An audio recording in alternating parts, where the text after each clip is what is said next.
Here's my story about that experience from when I was 6 years old. I'm 10 now, so some details might be a bit fuzzy, but I'll never forget what happened that day. It was my birthday, and my parents had promised to take me to the electronics store to pick out a special gift. My dad had built up a successful business over the years, so we were fortunate enough to be able to afford nice things. Still, my parents always taught me to be humble and grateful. When we arrived at the store, it was packed because of a huge sale. The lines were stretching all the way to the back, but I didn't mind waiting. I was too excited about getting my first iPad mini. My mom and I found our spot in the queue, and I could hardly contain my happiness. My mom asked me what I wanted to get. I excitedly pointed at the iPad mini display, telling her that was the one I wanted. She smiled and agreed it was a good choice. That's when things started getting weird. Behind us in line, this lady and her son showed up with a shopping cart absolutely loaded with gaming equipment.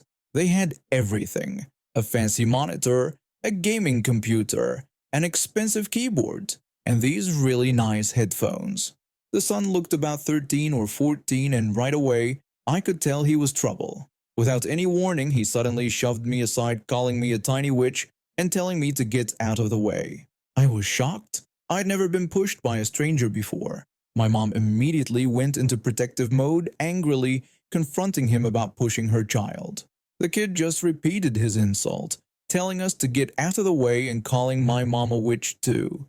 My mom demanded to know how he could be so offensive to us. The kid's mother stepped forward, looking like she'd just walked out of a fashion magazine with her fancy clothes.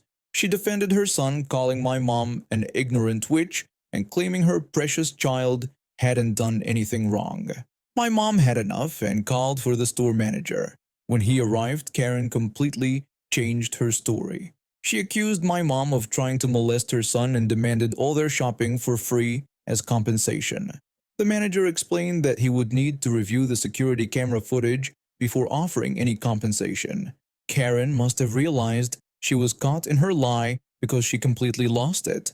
She started kicking the manager with her expensive high heels.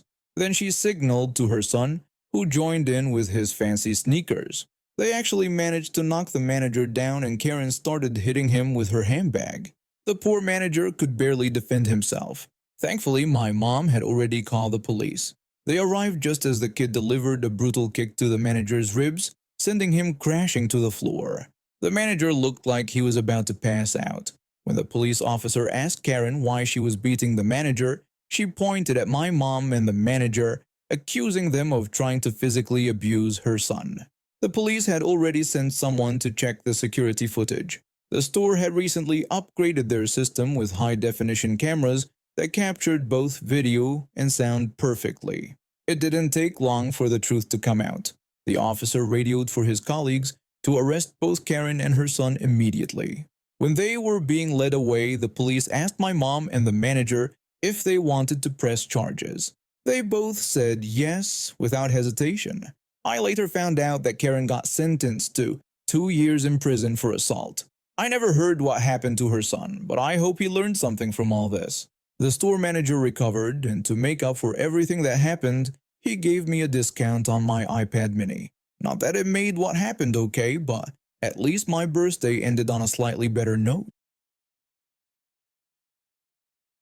My mother is the perfect example of what happens when you give someone too much power and money without them earning it.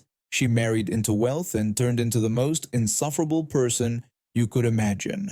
Being her daughter was a nightmare. She's the type who thinks she owns everyone and everything around her. Growing up, my sister and I couldn't wait to escape. The moment college acceptance letters came in, we were gone. It wasn't just her constant demands and condescending attitude, it was how she treated our entire family, especially our aunt. See, my aunt is basically her complete opposite. The sweetest person you'll ever meet, always welcoming despite living in a not-so-great neighborhood. But Mom wouldn't let us visit her when we were kids because she thought we'd catch poor people's habits. This Thanksgiving, everything came to a head. My aunt called me first with the sweetest invitation, saying she'd love to have my sister and me over for Thanksgiving dinner. She was so humble about it, mentioning it wasn't much, but that family should be together on holidays. I'm 22 and single, with no real plans, so I agreed immediately. My sister needed some convincing since she wanted to host, but she eventually came around. Then came the call from Mother Dearest. She didn't invite. She demanded that I come home for Thanksgiving, bragging about having her private chef prepare dinner. When I told her I was going to Aunt's house instead, she completely lost it. She started yelling about how dare I choose such a poor excuse for a hostess over her, and insisted that I had to come to her house. I stood my ground and told her that I'd made my plans and wouldn't change them. She hung up on me, then did the same to my sister after getting the same response. A few days later, she called back with the most surprising request. She wanted to join us at Aunt's dinner, the same aunt she's been looking down on for years. My aunt, being the amazing person she is, welcomed her immediately. On Thanksgiving, everyone arrived except Mother. We were actually relieved and about to start without her when there was a knock at the door. There she stood, shaking, makeup ruined, barely able to stand straight. After we got her inside and calmed down with a blanket and hot drink, she told us what happened. She'd driven her Mercedes to Aunt's neighborhood, but couldn't possibly park it on the street with all the rusty cars. So she found a parking lot nearby and spotted some guys smoking in their car. Being her entitled self, she decided to march over and lecture them. She started berating them about their behavior, telling them it was unacceptable and demanding they leave immediately. Turns out, they were gang members. They pulled a gun on her, and she literally peed herself in fear. They took her purse, jewelry, and phone before letting her go, which honestly was merciful considering how she approached them. The whole experience shook her up pretty badly. She spent the rest of dinner quietly picking at her food, jumping at every noise from outside. For the first time in her life, she realized she wasn't untouchable. While she's still pretty entitled these days, she's definitely toned it down. She even started treating our aunt better, though that might be because she now knows firsthand that her bad neighborhood warnings weren't just snobbery, they were real. I'm not saying getting robbed at gunpoint was karma, but watching my mother realize she's not actually above everyone else was pretty satisfying. She doesn't go around lecturing strangers anymore, at least not in parking lots. I've been working at this fast food place for about 3 years now. We're pretty famous for our meat-heavy menu. Burgers, steaks, that kind of thing. I mainly work the front counter, but I'm close enough to the drive-thru window to see and hear everything that goes down there. The afternoon shift is usually pretty routine, but today was different. I was helping a customer at the counter when I heard the commotion start at the drive-thru window. My co-worker was working the window, and I could see him trying to keep his cool while dealing with what was unfolding. It all started when this contractor guy in a pickup truck was pulling away from the window. He had one of those utility trailers hitched to his truck. You know, the kind small businesses use to haul around their equipment. Nothing unusual about that. We get contractors coming through all the time during lunch rush. But then this woman in a shiny new SUV, who was clearly not paying attention, crashed right into the back of his trailer. The impact wasn't terrible, dented her front bumper pretty good, and scratched up the trailer's fender, but it was definitely going to need some repair work. That's when everything went from 0 to 100 real quick. This woman, and I kid you not, literally jumped out of her car like it was on fire and started charging toward the contractor's truck, screaming at the top of her lungs. Karen started yelling that it was all his fault, and that the trailer shouldn't even be on the road because it was illegal, though she never explained what she meant by that. The contractor, bless his heart, was way calmer than anyone would expect. He just slowly got out of his truck and looked at the damage while she kept ranting. He suggested they exchange insurance information and handle the situation properly, pointing out that she had rear-ended his properly hitched trailer. That's when my co-worker, who's known for not backing down from confrontation, decided to help out. He pulled out his phone and started taking pictures of both vehicles, the damage, and yes, the woman too. Smart thinking if you ask me. Well, that set her off even more. She spun around so fast I thought she'd get whiplash. Karen started screaming at my co-worker, demanding that he stop taking pictures of her immediately. My coworker explained that he was taking the photos in case she decided to leave before the police arrived. The mention of police made her face do this interesting dance between rage and panic. She didn't back down completely, but you could tell it knocked some wind out of her sails. Karen kept questioning why he was doing this, seemingly ignoring his explanation about the police. My coworker simply said he was protecting his customers during an accident. This made Karen even more upset, and she started whining about how he should be protecting her instead, insisting that she was a customer too. My manager stuck her head out the window at this point, probably wondering if she needed to call the police herself, but the contractor had already done that. Karen finally got the message and moved her car to a parking spot, as far away from the contractor's truck as possible while still being in our lot. She sat there fuming, occasionally getting out of her car to pace around and make angry phone calls. The look on her face made it clear she was planning to speak to every manager in a 50-mile radius about this injustice. The police showed up pretty quickly. Two officers took statements from everyone involved, reviewed the security camera footage, and checked out my coworker's photos. The whole time Karen kept trying to argue that the trailer was somehow illegal, but she couldn't explain why or how. The officers just kept writing in their notebooks, probably trying not to roll their eyes. The contractor turned out to be this really reasonable guy. When the police asked if he wanted to press charges or file a claim, he said he would have let the whole thing slide if she had just been civil about it. The damage to his trailer wasn't that bad, and he dealt with worse wear and tear just doing his job. But after her performance, he decided to file a claim after all. The police confirmed she was at fault for rear-ending him, and her insurance would have to pay for the repairs to his trailer. Plus, she got a ticket for following too closely. When she was leaving, I could hear her on the phone, probably with her insurance company, still trying to argue that she wasn't at fault.